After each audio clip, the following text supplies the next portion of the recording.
Good evening, distinguished guests, colleagues, and friends. I'm delighted to welcome you all to our center. I see many of our regular attendees, and it's so nice to see some new faces here as well. We're grateful to have Mark Lynch with us this evening, especially as we launch our public speaker series for the new academic year.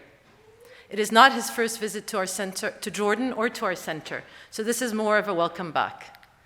Mark Lynch is Professor of Political Science and International Affairs at the George Washington University, where he teaches courses on Middle Eastern politics and international relations. He has also held teaching positions at the University of California, Berkeley, and at my own alma mater, Williams College. His expertise includes Arab media and public opinion, Islamist movements, constructivism in international relations, and public diplomacy. Professor Lynch is a non-resident senior associate at the Carnegie Endowment for International Peace and directs the Project on Middle East Political Science, an international network of scholars that he founded and designed to enhance the broader Middle East political science field. It has not been a quiet start of fall for us in the region. It rarely is. But the past few weeks have been eventful, to say the least. With unprecedented protests in Iran to a continuation of the status quo in Palestine, Mark's talk this evening is thus quite timely. From his vantage point in DC, some of the questions he will explore with us this evening include: how does Washington think today about American interests in the Middle East? Are we moving towards a post-American Middle East? And what would that entail? Professor Lynch is also the editor for the Columbia University Press series, Columbia Studies in Middle East Politics, and associate editor at the Monkey Cage political science blog for the Washington Post. His writings and publications are too many for me to recount here, but I'll point out two of his most recent books: The Political Science of the Middle East, Theory and Research After the Arab Uprisings, and The New Arab Wars, Anarchy and Uprisings in the Middle East, which The Economist called the most illuminating and, for policymakers, the most challenging book yet written on the topic. Mark received his BA in Political Science from Duke University and his master's and PhD in Government from Cornell University. Before I turn it over to Mark, a few housekeeping issues. There will be a Q&A session after Mark's remarks. There's a stand-up microphone in the middle aisle for those who would like to pose a question. And then please join us for a small reception in the courtyard following the talk.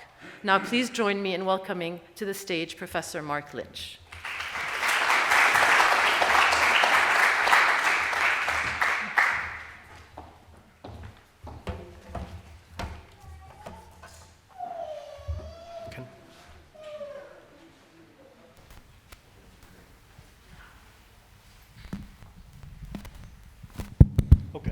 Okay. All right, well, thank you all for coming out here. It is a great pleasure to be back here in Jordan and to be at the Columbia Center. I actually, as I think some of you in the room know because you've known me for a long time, I actually started my education and my professional career here in Jordan. I studied at Yarmouk University. I lived in Amman for many years. And so I've always had a special fondness for Jordan to come back as often as I can. And so it was a real honor and a pleasure to be invited to talk about America and the Middle East here in Amman, of all places. And so what I'd like to do, since I know that all of you follow this topic quite closely, and I think many of the things I say will come as no great surprise, but I want to try and contextualize it a little bit and maybe talk about how things look from Washington right now, which might not be quite the same as they look from Amman right now. And let me start by offering a what might actually sound counterintuitive, which is that I think right now, for the most part, the Biden administration and much of kind of the Washington foreign policy establishment feels pretty good about what they've done in the Middle East. They think they're doing a pretty good job. Why do they think they're doing a pretty good job? They came in with a couple of big things that they wanted to do. The first is they wanted to try and fix what Trump had done. I think they saw a number of things that had happened in the region that they believed, rightly or wrongly, that the Trump administration had gotten quite wrong. And one of the biggest things they wanted to do was to de-escalate a lot of the crises, a lot of the wars, a lot of the interventions that had kind of torn the region apart. And so trying to fix the divide between Qatar and Turkey on the one hand and the UAE and Saudi Arabia on the other hand was a high priority. They believed that this was simply not helping. And what they wanted was a stable regional order, and they thought that the trends of the previous 5 years had mostly been negative. Now, whether the successful resolution of those conflicts was because of Biden or just because of things that were happening in the region doesn't really matter. That was a top priority, and they believed that they helped to get it done. They also wanted to figure out a way to get past the divide that had opened up between themselves and many of the major allies in the region, particularly with Saudi Arabia. And you all remember a few months ago when President Biden swallowed the poison pill, came and gave Mohammed bin Salman a fist bump, and tried to go back to a normal working relationship. And that was difficult for many of the people in the administration because many of them do come out of a background in Democratic Party politics. They were extremely, at a personal level, upset by the murder of Jamal Khashoggi and by a number of things that Mohammed bin Salman had done regionally and domestically. But as representatives of the administration, they believed that what they needed to do was to fix that problem and move on. And they believed that they did that. The one thing that they generally believed, because it had wide bipartisan support, that they genuinely believed that the Trump administration had done reasonably well was the Abraham Accords, normalization between Israel and several of the Gulf states. And as you may have noticed, they've continued that, and they've tried to continue working with that, and they've adopted it as a major priority. Beyond all of that, they wanted to bring back the nuclear agreement with Iran, and they failed. But for the most part, at least my personal view on this, I can't say what they think, but for the most part, they think that this was simply something which Trump broke beyond repair.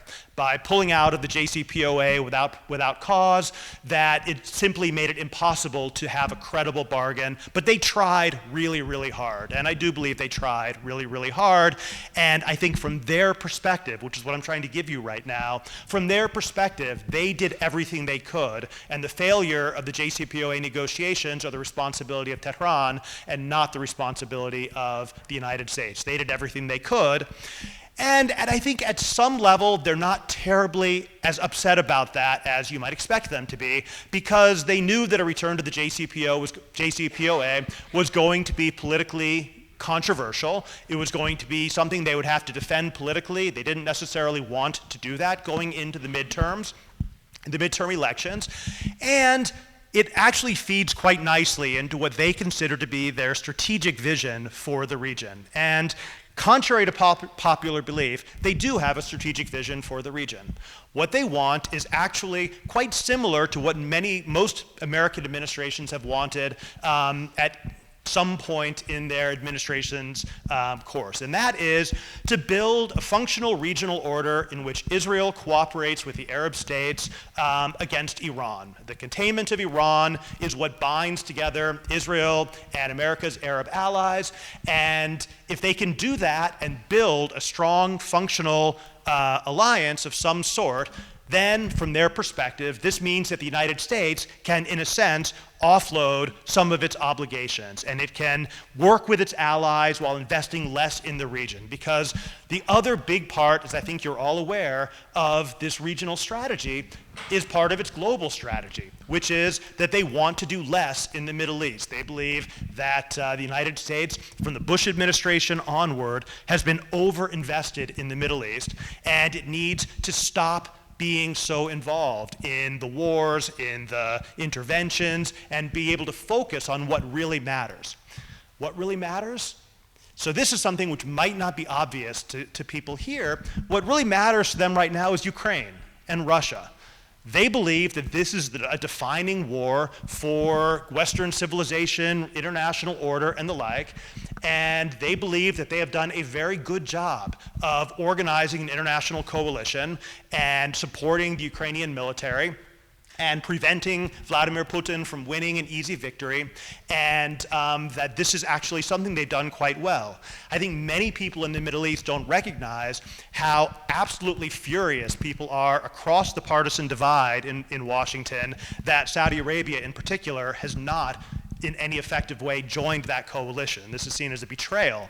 Along with the continuing high energy prices, this continues to be a major sticking point. And I think that the obsession with Russia and Ukraine right now is something which, again, I think it maybe not be seem quite so obvious to people who are primarily focused on issues in the Middle East itself. Beyond Russia and Ukraine, China. They view the coming structural battle for the future of international order is about China, and they believe that they are in what is essentially a zero-sum competition with China for influence and power and leadership within the Middle East and globally. And they believe that they are fighting that battle as best they can by trying to compete with China for influence. So what are they trying to achieve? They are trying to create a regional order in which its major allies, Israel and the Arab states, cooperate with each other to contain Iran with a much lower level of US involvement, but not a US retreat from the region, as many people here believe. They want to lead the region, but they want to lead it through a collection of like-minded allies who will essentially share the burden and work together towards this common goal. And again, from their point of view, they've made significant progress towards that. Now, so far, I assume you all listen to this and say, wow, we got a spokesman for the Biden administration here cheerleading. I promise you that's about to end. Because one of the things which is very problematic for me, and what I'm going to try and convince you of as we try and think about this, is that this approach makes perfect sense in terms of continuity with American understanding of their interests and continuity with past practice. But it is wildly inconsistent with the world as it currently is, and it rests on assumptions which I think are going to be proven to be wildly inaccurate, which is extremely dangerous in many ways. So what's wrong with it? So let me start with looking at it from the global lens and from the perspective of the international system as a whole.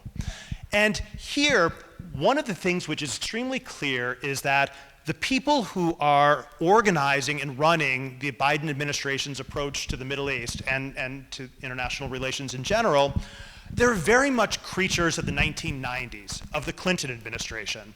And that was a period of unipolarity, where the United States was the unchallenged single great power organizing international politics. Sitting here today in 2022, it's very easy to forget how dominant the United States was in the aftermath of the collapse of the Soviet Union. Some of you around the room, I know, remember it quite well. You were working on these issues at the time, but still, those memories can fade. The collapse of the Soviet Union changed everything for the United States, not just globally, but in the Middle East. Before 1990, it's easy to forget, the US had almost no direct military presence in the Middle East. It had almost no kind of direct military involvement on the ground. It worked through local allies, it worked offshore, and it was competing with the Soviet Union across the regional space. And the competition with the Soviet Union largely kept the United States in check. It couldn't intervene for fear of drawing Soviet counter movements, and that created some level of stability. Soviet Union collapsed, the United States liberated Kuwait, and then stayed in large numbers in order to maintain the containment of Iraq and of Iran simultaneously, because of course no Middle East powers could possibly contain both Iraq and Iran simultaneously. That required the creation of this large, extensive US military basing structure and deep American political involvement, which again could never have been possible before 1990, 1991, but quickly became the new normal. And with that shift, you saw massive changes in the political behavior and the alliance behavior of every state in the Middle East. Soviet Union collapsed, you saw almost every state in the Middle East rushing to try and get into the US security umbrella, to join the US alliance system. That was a difficult time for Jordan. We all remember that because of its position in that Gulf War. But across the board, what you saw was states that had been Soviet allies tried to get into the American alliance system. How did they do it? Well, one way was through joining the peace process. And this was, again, with Hafez al-Assad in Syria, joining the negotiations for 8 years, looking for peace between Syria and Israel. Jordan signing its peace treaty with Israel, the PLO going into the Oslo process. You saw this rapid reordering of the system, which resulted in an order in which there was basically no states in the Middle East other than Iran and Libya, which were not part of this US-led alliance system. This was possible because of US global primacy and because of its uncontested regional primacy. Now, I think anybody looking around the world right now, looking around the region right now, I think you would all agree that we do not live in a world of uncontested US primacy. The US has clearly and manifestly declined relative to not just China, but to the rest of the world as a whole. It's simply, and this is not simply a function of the last couple of years, it's been a secular process of decline, and we've seen it. We're not yet in a situation that is like classically multipolar, the way that international relations theorists talk about. There's no peer competitor yet that is actually trying to push the United States out of the region, break its alliance system.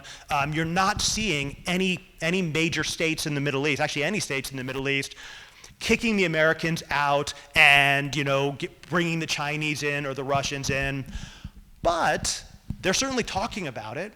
They're certainly signing massive strategic partnership agreements with China. They're attracting massive Chinese investment. They're purchasing, at least up until recently, Russian weapon systems. There's been a lot more opportunity for states in the region to play the great powers off against each other. It looks more like the Cold War than it does the period than it does 1990.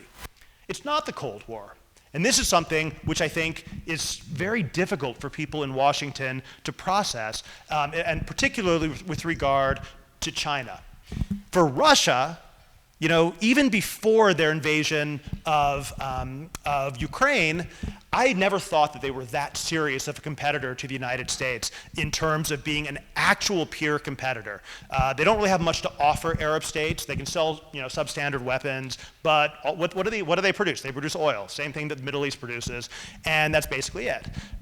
So they could be an annoyance to the United States. They could intervene militarily in Syria and do unbelievable harm to Aleppo and to keep the Assad regime from falling. They could they could be a spoiler, but they weren't a peer competitor. China could and arguably should be a peer competitor. The sheer scope and scale of Chinese energy interests in the Gulf and its interest in the geographic location of the Middle East en route to Africa, where they've been investing heavily through the Belt and Road Initiative. Almost any other great power in history would have followed these investments and these interests with military capabilities to defend them. Leaving oneself vulnerable by not being able to militarily protect something on which you are deeply dependent is a deeply irrational thing for a state to do. And so, in a sense, China has underperformed politically and militarily in terms of the Middle East, and the US has benefited from that in many ways. I personally do not think that the US-Chinese relationship in the Middle East is zero-sum. I think we actually share a tremendous amount of interest. We both want stability in the Gulf. We both want the oil to keep flowing. It used to be that China wanted an autocratic system and the United States wanted democracy, but the US has long since given up on trying to push for democracy in the region. I think there's far more complementarities between the US and China than competition, but it does not look that way from Washington. No illusions, right? This is how it looks to me. I live in Washington, but I don't speak for the Biden administration or on anything. The point is, though, that this does not resemble multipolarity, great power competition in the way that many people think. But it does resemble it a lot more than it resembles US unipolarity. And so, if the United States believes that it can order the region, that it can simply, at low cost, be able to create a stable regional alliance system based on mutual interests and based on the assumption that its allies have no place else to go, it will fail. Because its allies do have someplace else to go, and the US is unable and unwilling to provide the kinds of security guarantees which many states in the region want. I think that it's a weird thing that I get talking to foreign policy elites here in the Middle East, because at a certain level, they both overestimate and underestimate the degree to which the US wants to disengage. The talk that you often hear about the US leaving the region, retreating, abandoning its allies, everybody I know in the US government would reject that categorically. They point to the continuing military deployments, military commitments, security commitments. That was most of the purpose of Biden's trip to Saudi Arabia, was to reaffirm those commitments. But at the same time, it's hard to exaggerate how little appetite there is politically in the United States for doing anything in the Middle East. Anything. The United States has been deeply scarred by the Iraq occupation and then by the failures of the Arab Spring.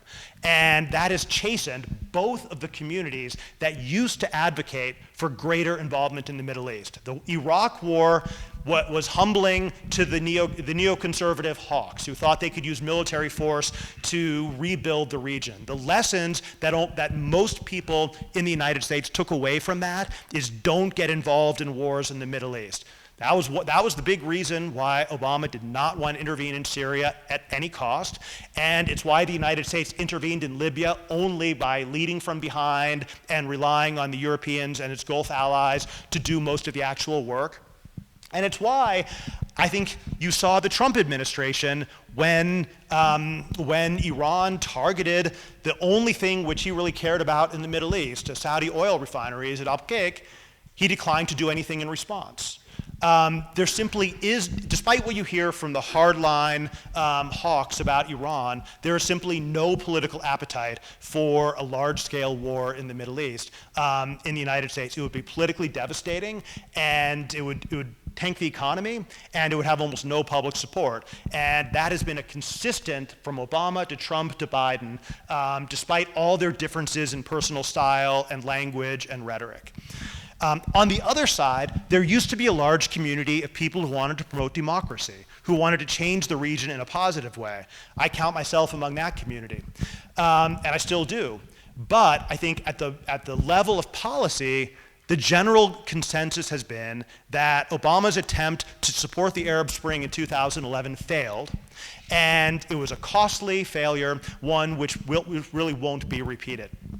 The only place we're willing to support democratic protests and change is, of course, Iran, because we hate them. And we would love to see their regime changed from below, but don't expect the Biden administration to do very much about it. It's more watching as a spectator, cheering it on, and hoping that something favorable happens. But basically, you're not likely to see significant US interventions in any of these domains. And again, if you go back to the idea that the U.S. would, wants to replicate its position from the 1990s, ordering the regional system around its interests, well, that was predicated on historically unprecedented levels of political and military involvement in the region, which were not contestable by any other major power in the international system, and neither of those things applies today. So that, at a fundamental level, is a big problem. Then bring it down to the regional level. The United States, at least formally, it wants to work with like-minded allies in order to make this regional order work. But at least as I see it, it doesn't have any like-minded regional allies. None of its regional allies, the great powers at least, want what the United States wants. And this isn't just a home team thing here. I'm not trying to get a round of applause or anything. I think Jordan is one of the few countries in the Middle East that actually does want what the Middle East want, or what the United States wants, and actually is a reliable ally of the United States. But that's pretty rare in the region. If you look at every major US policy position from 2011 onward, you find that most of its allies are on the other side. The United States wanted to negotiate the nuclear agreement with Iran, and Israel, Saudi Arabia, the UAE were against it. The United States wanted to promote democracy and support the Arab Spring, and the UAE, Saudi Arabia, and Israel were against it. The United States did not want to intervene in Syria, and that caused a major rift with many leaders in those same states. And again, you can go down the list. Whether who are the major regional powers on which the United States hopes to build this regional order? Saudi Arabia, the UAE, Israel, and Egypt. Not a single one of them shares America's vision for the region. And so, if we're planning to offload responsibility to those regional allies, what exactly do you think is going to happen? There's also been a big shift in that there's a much greater, and you all know it, you all sense it, there's a much greater degree of self-confidence and assertion of national interest on the part of the Arab states. They're not interested in the United States telling them what to do. They're perfectly happy to have the United States help them do what they want to do, but they're not interested in playing a subordinate role in this American scheme for ordering the region. And it's been very apparent, and I think it became quite clear, for example, during Biden's trip to Saudi Arabia. And so, in a sense, what we're left with then is the United States doesn't have the capacity at the global level to monopolize. It doesn't have the capacity at the regional level to draw upon powerful, like-minded allies. And so, it's then looking at more of an ad hoc way of doing things. And here's where you get some really dangerous analogies. So many people in Washington think that the Abraham Accords are the equivalent of the Oslo peace process, that this is the sort of thing where Arab states are overcoming their past differences with Israel, they're reconciling, and this becomes a foundation for regional order. But it's not. The Oslo process, for all of its flaws, was attempting to deal with the Palestinian issue, which continues to be a major issue at the heart of the instability in the Middle East. And the Abraham Accords are built upon, in fact, predicated upon the idea that it is not important to solve the Palestinian problem. That, in a sense, it is the intentional detachment of Israeli-Arab normalization from solving the Palestinian problem. And that is the gamble, that you can do this, and maybe they're right. My strong sense is that they're wrong, that the Palestinian issue is still very much alive, and that it is very likely in the very short term to erupt again in ways that will be highly disruptive to regional order. I'm sure everyone in this room follows events in the West Bank closely. We're all aware of what's happening on the streets, of the escalating Israeli confiscations of land, the provocations of the settlers, the clashes between Palestinian Authority and activists on the street, the progressive deterioration of the Palestinian Authority. Now, we're not in an era where Donald Trump is going to call the king and say, hey, take the West Bank back, right? The Biden team is very traditional, and they're still playing by the 1990s rule book. But they can't restart the peace process. Nobody is interested in that. The Israelis aren't interested. The Palestinian Authority has, no capacity to do it. And essentially what we're looking at then is they believe that you can largely continue to ignore the Palestinian issue because, it's like, how do you predict what's going to happen, right? Whatever happened yesterday, it'll happen again tomorrow. And you're going to be right again and again and again and again. It'll prove that you were right until everything falls apart. And everything explodes, and then everybody says, oh, nobody could possibly have predicted that. And that's what happened in the Arab Spring. And I strongly believe that's where we're heading with the Palestinian issue right now, is that it is poised to be highly disruptive in ways that we, being Washington, wish wouldn't happen, but it's going to. And that's going to be very hard for Jordan. I'm happy to talk about that in Q&A if people are interested. So this is, rebuilding the 1990s without U.S. primacy, without reliable allies who want to partner with us, without dealing with the Palestinian issue. Fourth, it's predicated on the notion that even if you don't have democracy, even if we don't really like the leaders in the Middle East, at least that we can count on them, right? They're autocratic, but they're our autocrats. They're stable, they're predictable, and given that we've abandoned our efforts to try and transform the Middle East, at least we can rely on them. I think this is extremely foolhardy. I think that when I look around the region right now, I see, and I'm sure everybody here does as well, I see all of the conditions for profound instability, domestic political instability, probably not Arab Spring style in the sense of people demanding democratic transitions, because I think we all saw, including the protesters, how those failed. But certainly not people being willing to accept a status quo when the economies are collapsing, when political systems have closed down any opportunity for democratic representation or accountability, when you have the dual shocks of COVID, which we all pretend is over. Look at us, not a single person in the room is wearing a mask, including me. We pretend it's over, but it's not. And the effects on the economy, on society, on individual psychology have been profound. Ukraine crisis continuing to escalate the price of fuel oil, food, causing profound food insecurity around the region. Every indicator of political instability is greater today than it was in 2010, before the Arab uprisings. And again, as with the Palestinian issue, I think many people have been lulled into a false sense of confidence that the Arab Spring is over and it's not going to happen again, and we can just do our rational planning.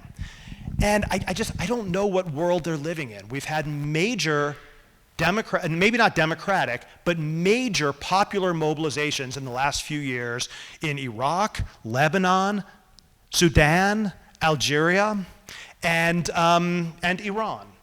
And Iran is very similar to the others. We want it to be seen as something very different, but it's not. It's also driven, it's not just the hijab, it's not just the Islamic Republic, it's economic crisis, climate crisis, COVID, a collapse in trust in public authorities.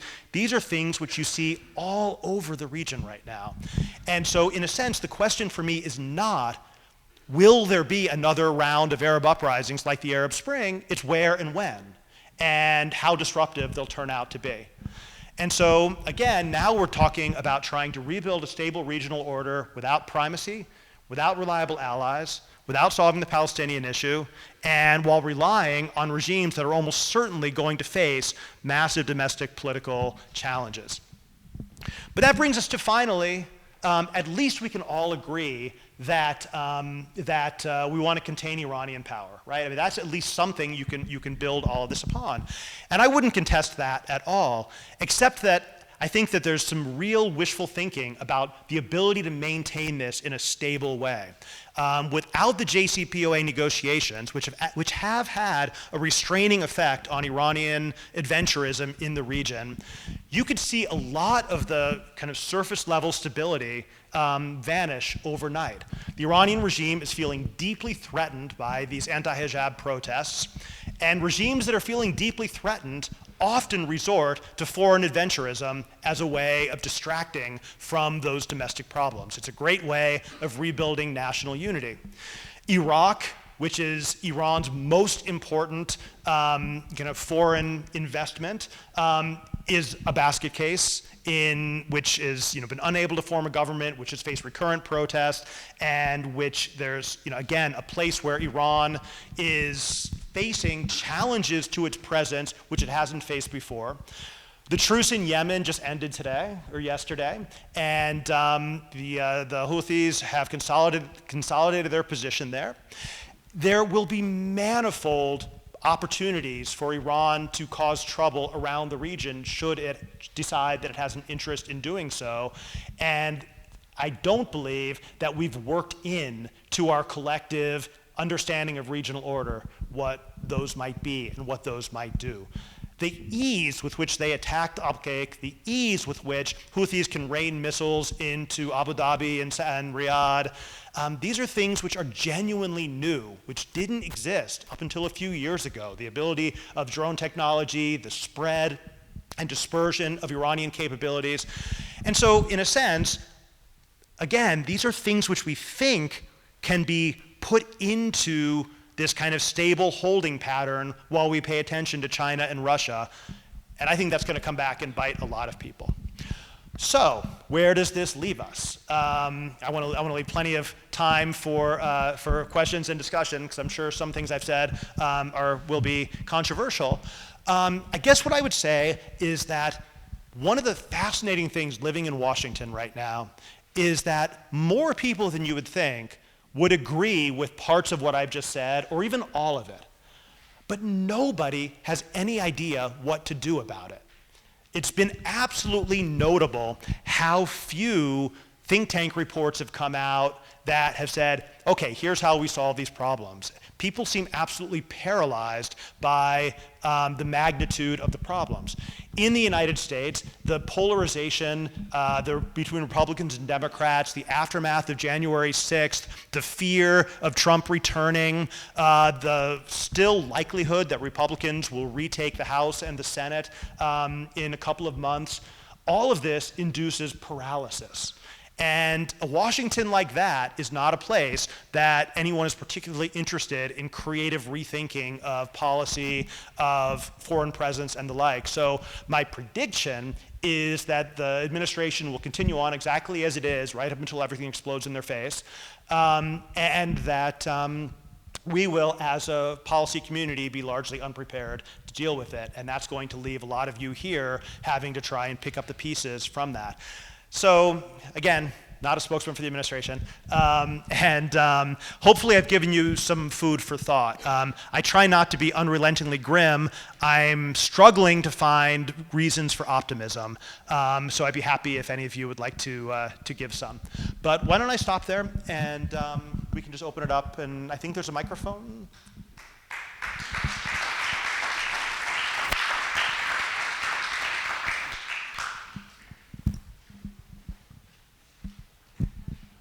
Is there?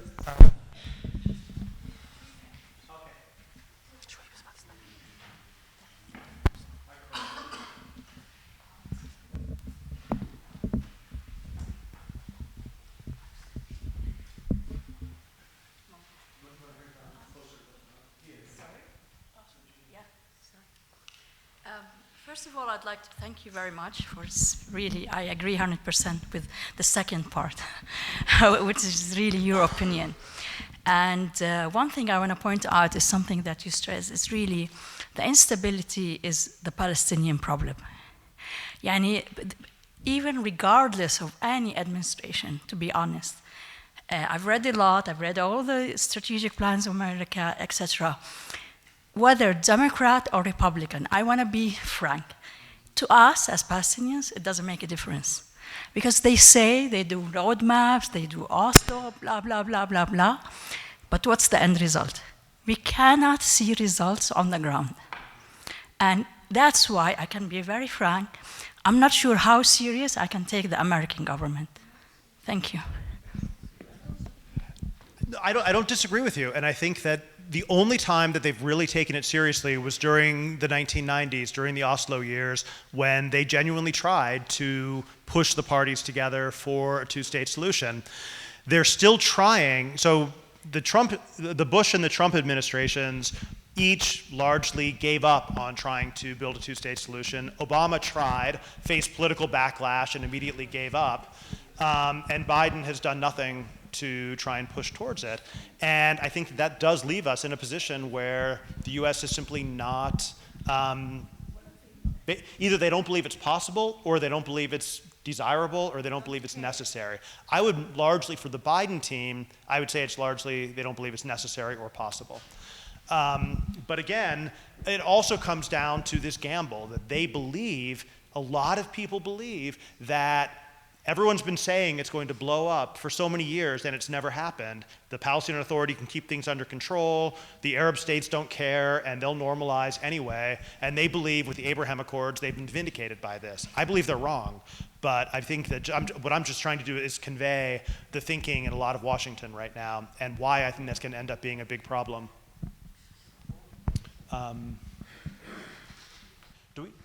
Dana, do you want to bring the microphone down to the...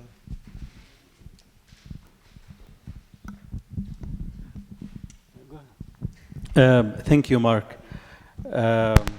First of all, I'd like to welcome you to Amman once again. and it's always an honor and a pleasure to listen to your remarks on foreign policy and the implications of American foreign policy for the region. There are a couple of things that I think very interesting to shed some more light on. One is the Europeans, and mainly the big capitals like Berlin, when you talk about Russia, China, they would say Russia is the tsunami, China is the climate change. What you said that about competition and complementarity in the US-Chinese relations in the Middle East, it seems to go to a direction that doesn't necessarily see eye to eye with what Europeans see in the region. And that dictates two things. One, the competition, which you mentioned. I was waiting for the first mention of the word democracy in your talk. And the first mention was, we gave up.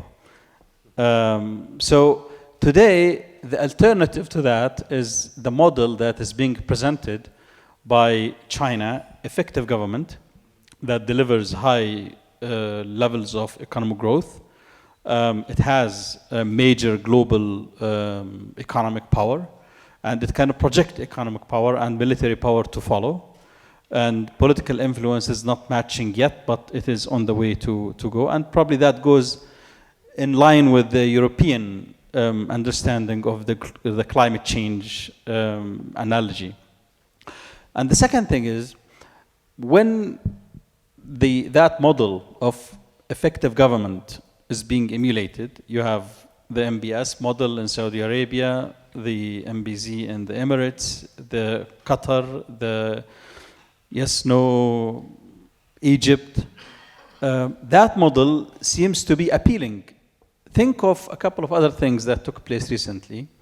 The results of the latest wave of the Arab Barometer surveys, in which there is a significant decline in support for democracy and more appeal for effective government, And probably the other element is the amount of foreign aid that is allocated, whether it's European or American with conditionality or without conditionality.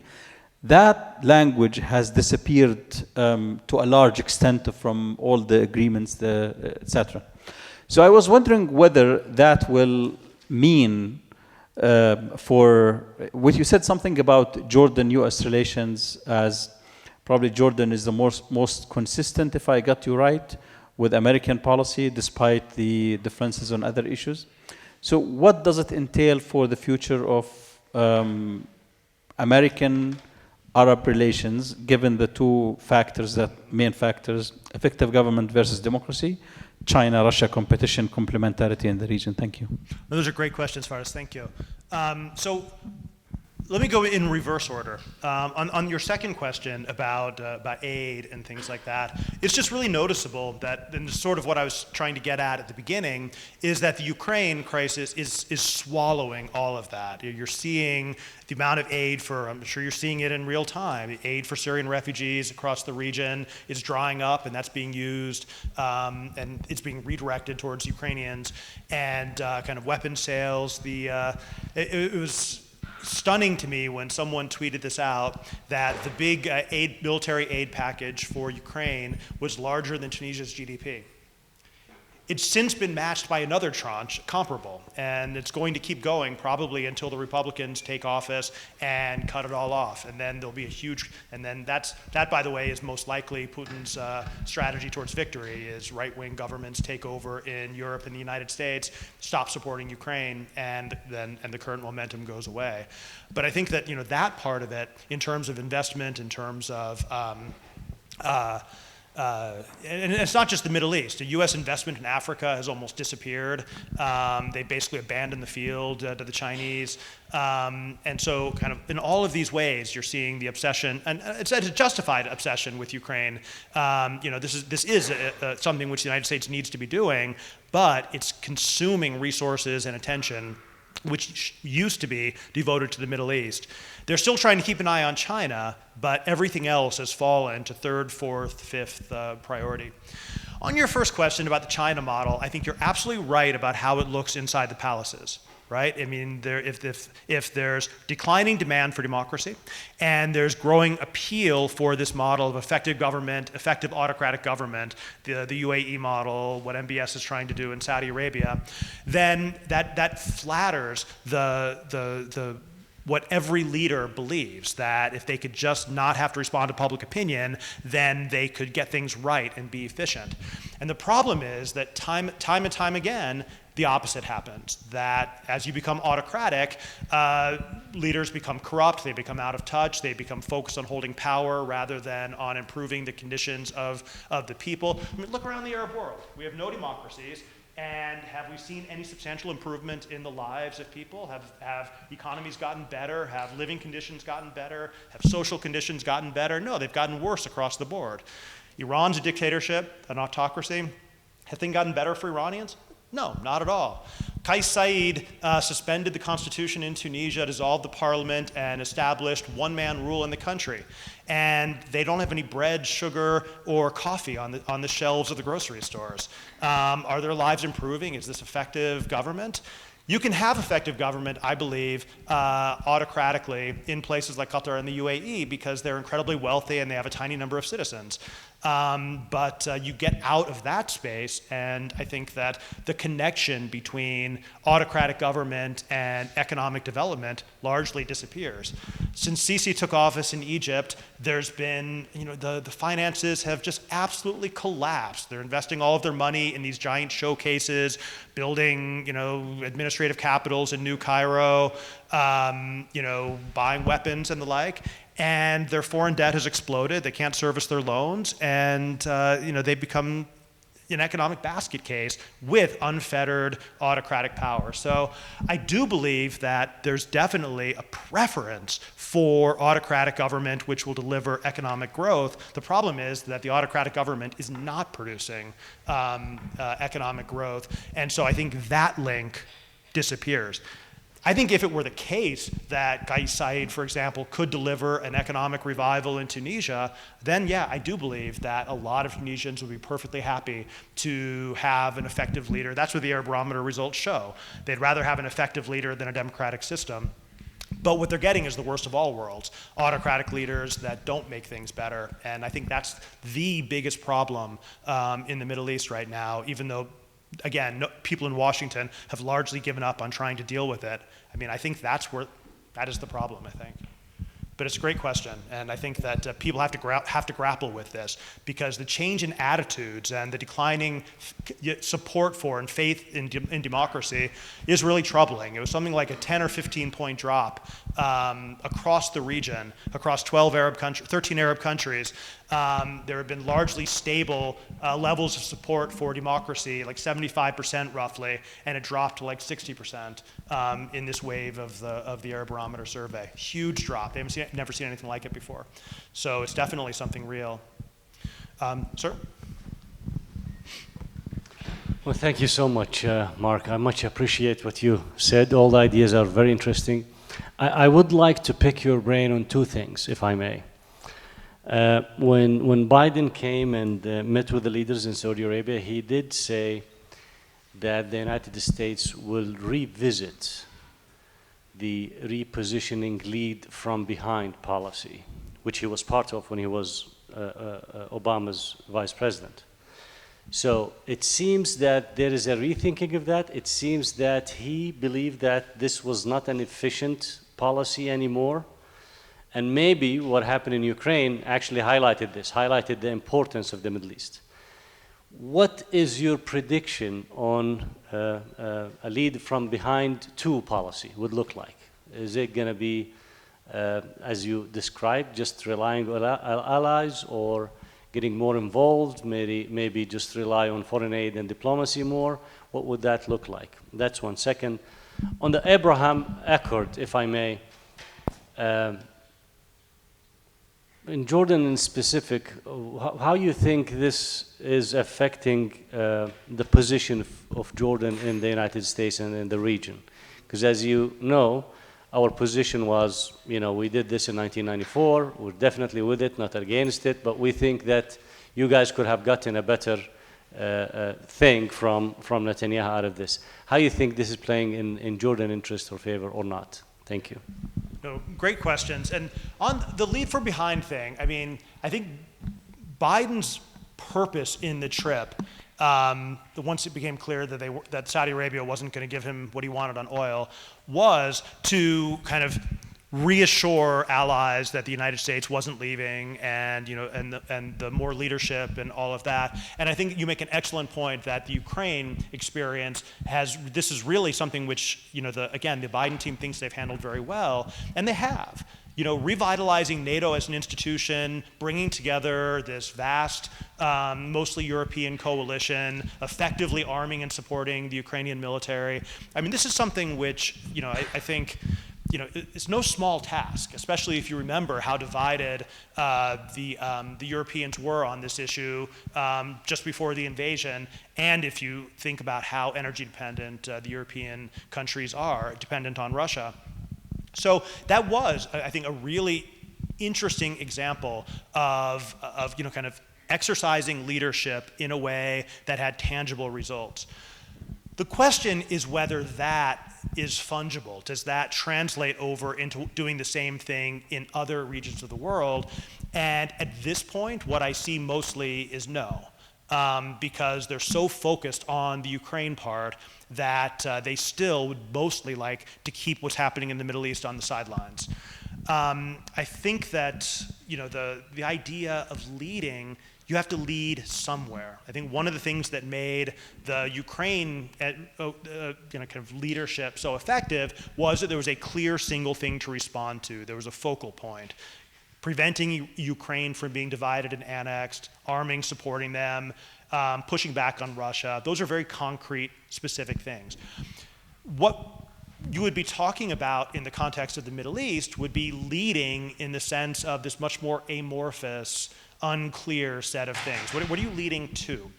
I don't believe that anybody, with the possible exception of some Israeli parties, wants the leading to involve like an invasion to overthrow the Iranian regime or that sort of thing. Certainly that's not what most people in the Gulf want. You can lead towards containment of Iran, and that can be an organizing principle, but it's a somewhat thin reed given everything else that's going on, especially if the Palestinian issue explodes, which kind of connects to your second question. Keeping the Palestinian issue from becoming highly salient is a necessary component of this Abraham Accords model of uniting the Arabs and the Israelis against Iran. And if that side blows up, I think the other side blows up as well. And I think that's going to put everyone in a really difficult position. And you mentioned 1994. I mean, this is one of the things which is interesting, right? Because in 1993, 1994, the PLO and Jordan, and then Assad trying but failing to negotiate peace. These were actual states that were at war with Israel and in a state of war with Israel, and those were genuine peace agreements. And again, Oslo failed, and maybe it was doomed to failure, maybe it wasn't. That's a debate, for another day, or now if you want to. But at least it was a good faith, serious effort to try and deal with the Palestinian issue. And that is so different from what we're seeing right now, which is explicitly building the regional order on ignoring the Palestinian issue. And yes, the Israeli prime minister said at the UN that he supports the two-state solution. You can get that kind of statement when you're coming under American pressure and you're trying to win American support in your election campaign. You can get that stuff, but that does not reflect, as near as I can tell, any trend in Israeli politics. I think that was hugely unpopular. It probably hurt him badly in the upcoming election. And so, again, I don't see any trends towards resolving any of these issues, especially in Palestine. And I think that the gamble that you can simply ignore this inevitably is a really bad one. And what the U.S. has done for the Palestinians has largely been symbolic, and even at the symbolic level, pretty weak. And so that's one of the things which it's just incredibly frustrating, because you can't have a functioning regional order, I think, without dealing with that. And that is a place clearly where Jordan will be very much affected by it, and there's just no escaping that. So, should I call on people, or do you want to do it, or? Oh, go ahead, sir, and then we'll go to the back.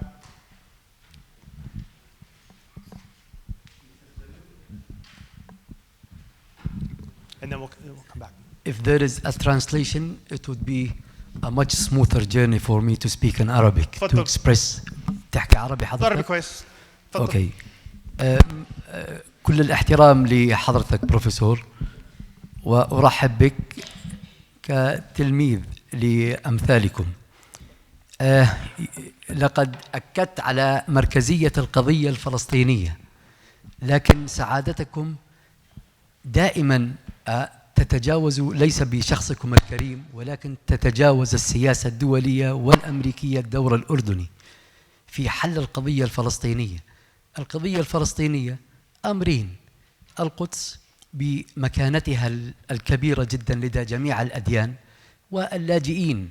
اللاجئين مفروضين على الأردن، شاء الأردن أم أبى. لذلك لماذا لم تسعى أمريكا ولم تفكر في مثلا إنشاء قناة البحرين، مش أنابيب مثل قناة السويس. قناة السويس أنشئت وأنت بروفيسور كبير في 1859، ما كان في إلا الشواكيش والأزاميل، وتم افتتاحها في 1869.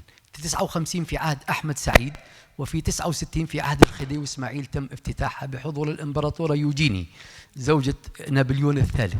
لماذا لا تفكر أمريكا في طرح مثل هذا؟ وهذا ممكن في حفارات الأنفاق العملاقة، يعني في قدرات هائلة. اثنين: هل تعتقد أن أي حرب ممكنة بدون إيجاد، يعني مثلا لو تضرب إيران مقابل العراق تتوسع على حساب إيران، وتوسع الأردن على حساب، ما هي حرب، وتوسع الأردن حتى تستطيع الأردن أن تستوعب اللاجئ الفلسطيني، ساعتها ممكن. لكن تضرب إيران فقط للا شيء، هذا واحد أمر.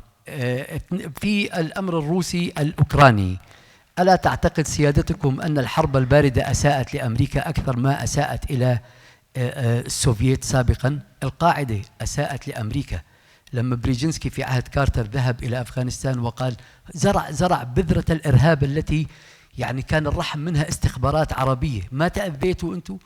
إحنا كعرب ما بدنا إياكم تتأذوا. هذا بالنسبة لأوكرانيا.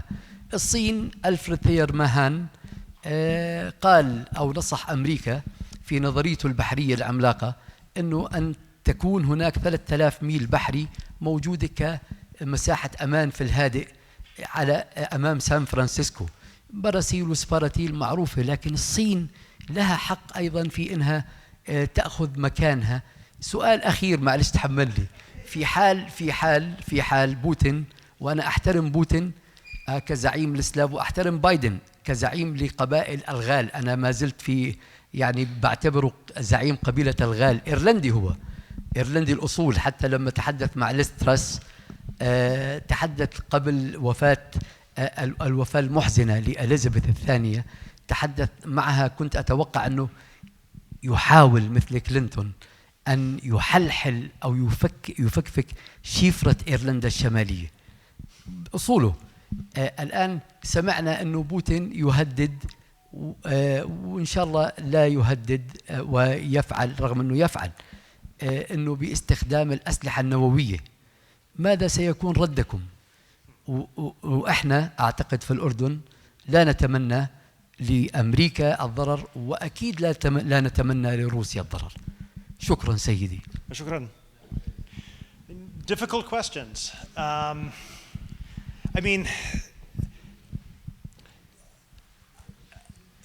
I don't think that the refugee issue is even touched.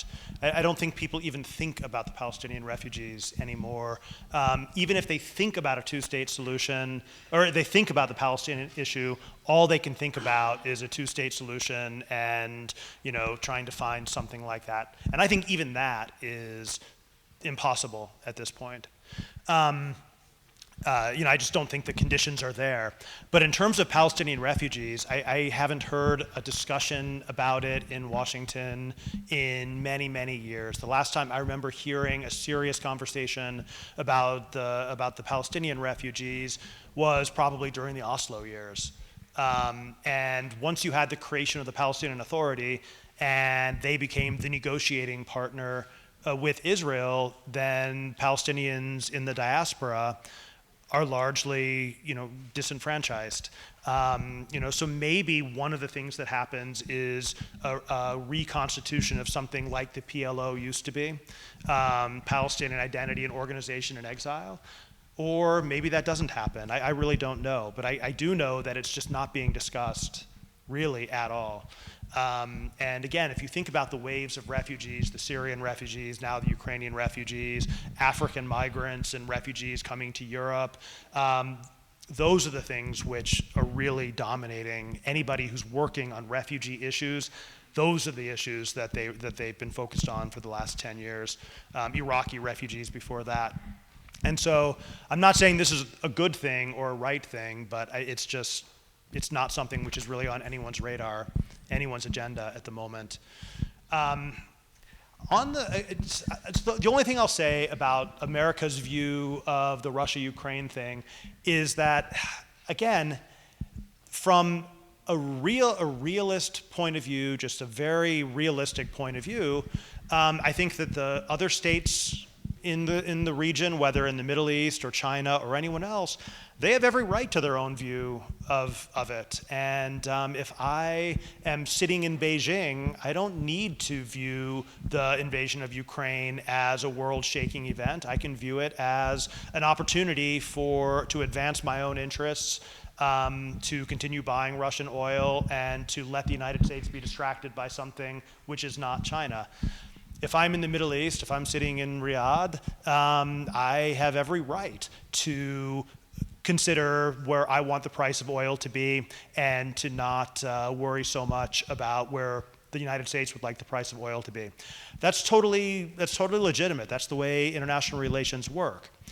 But if the United States is genuinely leading a global coalition, an alliance, in which like-minded states are coming together in a common endeavor, then I think the United States can also reasonably expect that its allies will take its side on what it has defined as the most important issue on its foreign policy agenda. And so I think that is not because Saudi Arabia doesn't have a right to do what it wants to do. It's a state and it has its own self-interest. But when you have an ally which says, this is our top priority and we expect you to be part of our team, and then they're not part of that team, I think it's understandable and legitimate to say, okay, if you're not on our team, then you're not on our team, you're not our ally. And I think that's the anger that I was trying to get at, not to say that everybody needs to see it the same way that the United States does, but that the United States is going to react as if it's being betrayed. And I think, again, that is something which is pretty deeply felt, even more so than the Khashoggi murder and the other issues. I think Ukraine stuff has really, it really angered a lot of people. Thank you very much. My name is Munif Zarbi. I'm not a politician. I'm a researcher in science and technology policy, as well as science diplomacy. With your permission, I'd like to broaden the discussion a little bit, since we are talking about America and the Middle East, and say that I've always been fascinated by the rather narrow-minded approach of senior American politicians when it comes to the issue, the Arab-Israeli conflict. We've known that for years. That has been the position of the US for the last 70-odd years. And it is deadlocked, and very few of us are optimistic that some form of peace agreement would develop, led by the US or the Quartet very soon. On the other hand, I've always been fascinated by the interest and the open-mindedness of the science, technology, innovation, education, academia community of the US as far as the Middle East is concerned. And I would recall here very quickly the President Obama's initiative to send emissaries to the Arab and Islamic world, Zuwail, Professor Ahmed Zuwail, Bruce Alberts of the US National Academy of Sciences, and Zarhouni of the National Institute of Health, which was a brave attempt by the Obama administration to bridge this divide that exists between the Arab world and the US. How can you explain this tremendous cleavage that is there, divide between narrow-minded politics and yet extremely open-minded academia? We're here at the Columbia Center. I speak of Jeffrey Sachs, George Saliba, for example, professors who are world authorities on sustainable development, on the history of Islamic science, and so on and so forth. And do you think it's possible that at some point we can educate politicians, not only from the US, but from all over the world, as to the value of trying to work to a more peaceful world? Thank you. So first off, I would just like to say that I'm just absolutely delighted to hear you say that about the Obama initiative that grew out of the Cairo speech. I honestly didn't think anybody remembered that anymore. And back then I was working, I was never in the Obama administration, but I worked very closely with them and on that initiative specifically. And I did think that it was a really, kind of well-intentioned and impressive effort to kind of build relationships across society and across sectors. And it's a shame that it basically got completely subsumed by what followed. But yeah, that it was in some ways a model of trying to think beyond traditional diplomacy and traditional security concerns. So if one person remembers it, then it's better than than I had expected. In terms of educating politicians, there's an old saying that it's very difficult to educate someone when their salary depends on not understanding it. And I think that's basically the answer to the question. The politicians have very little incentive to move beyond this. And to be fair, it is very difficult on any issue to move beyond the day-to-day crises and the, kind of dealing with the world as it actually is. That's what diplomats do. I will say, though, that on the Israeli-Palestinian issue specifically, there's something very interesting happening in the United States, which might not be as apparent on the surface. So at one level, the political consensus in support of Israeli positions is as strong as it's ever been. But if you look at recent surveys of breaking it down by political party and by generation, young Democrats are more favorable to Palestinians than they are to Israel. We've never seen that in a survey before, but that's been the trend over the last couple of years. There's a big open debate about BDS, about boycott, divestment, and sanctions on Israel. There's rising discussion on college campuses and other places about what they're calling Israeli apartheid. There's been a real sea change in the debate. It's become highly partisan and polarized, but it's very new.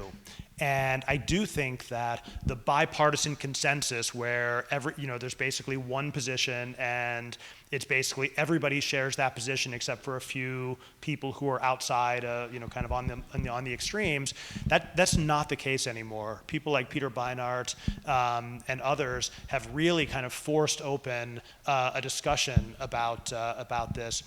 And I do think that when it finally becomes clear that there isn't going to be a two-state solution. I actually have a book coming out on Palestine and Israel as a one-state reality. And as people begin to grapple with this, the Palestinian claims to justice, to civil rights, to some form of citizenship become much harder to ignore. In a sense, negotiations over a two-state solution perpetuate the idea that if Palestinians have rights, they will be given by some future Palestinian state. Once there's no future Palestinian state to be had, then, you know, the normative and moral appeals, and you hear many young Palestinian activists making this case. You saw this in Sheikh Jarrah, you saw this in last year's wave of protest. You see it in this whole new generation of young Palestinian activists and intellectuals. And do I think that moral argument is going to overcome power politics in the short term? No, absolutely not. Nothing in history would support that. But the terms of debate are clearly shifting. And I do think that does matter more in the medium term in terms of what is sustainable politically, and also in purely American terms, what happens in kind of the partisan politics of it. And again, there's still significant portions of the Democratic Party, especially like the older Democrats, that have the very traditional views on Israel and Palestine. But if you look at what the trends in the younger Democrats, this is something we've really never seen before. So is there hope? I mean, that's a place to look for hope. Not a huge place, but it's definitely something which is new in a positive direction in some ways.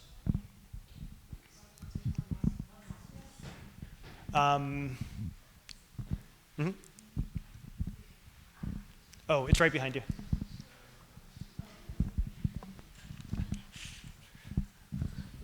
So you have described the region currently as no longer being unipolar, but not entirely multipolar. So I'm wondering, what would it take to nudge the region towards multipolarity, number one? And number two, what implications would that have for the alliances across the region? And thirdly, what would be the implications for Jordan?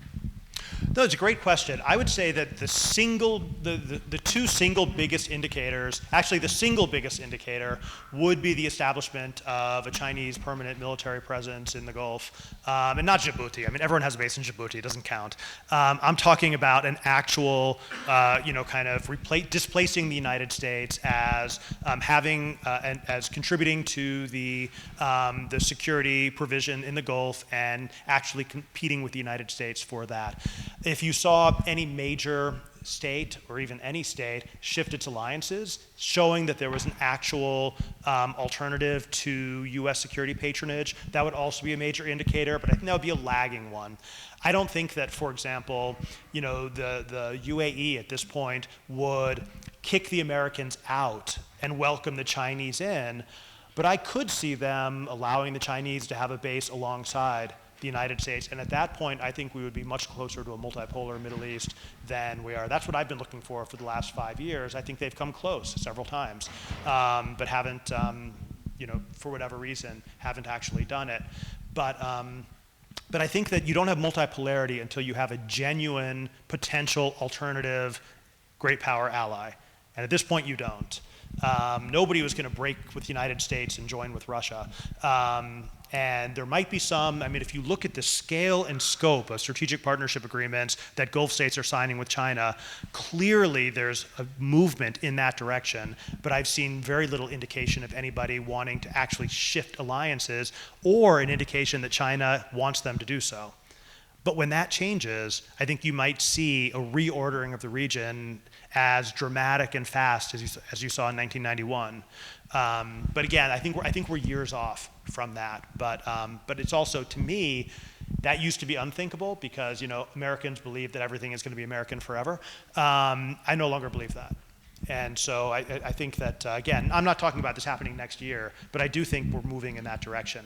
What does it mean for Jordan? I mean, potentially not very much, because, Jordan has the almost unique position in the Middle East of being, kind of a reliable American ally, and its main position within the regional order is to be that American proxy is too strong of a word, but to be that American ally. And so in a sense, I don't see Jordan as a country that would want to diversify its security portfolio in a way that an Asian-looking state like Oman or the UAE with major interests out east and a maritime presence, they might actually see that as having value, which I think would have less impact in the Levant. I don't think China really wants much to do with the Levant, but I think it's much more likely to manifest in the Gulf.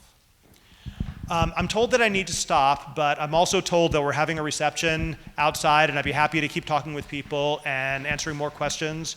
So thank you all very much.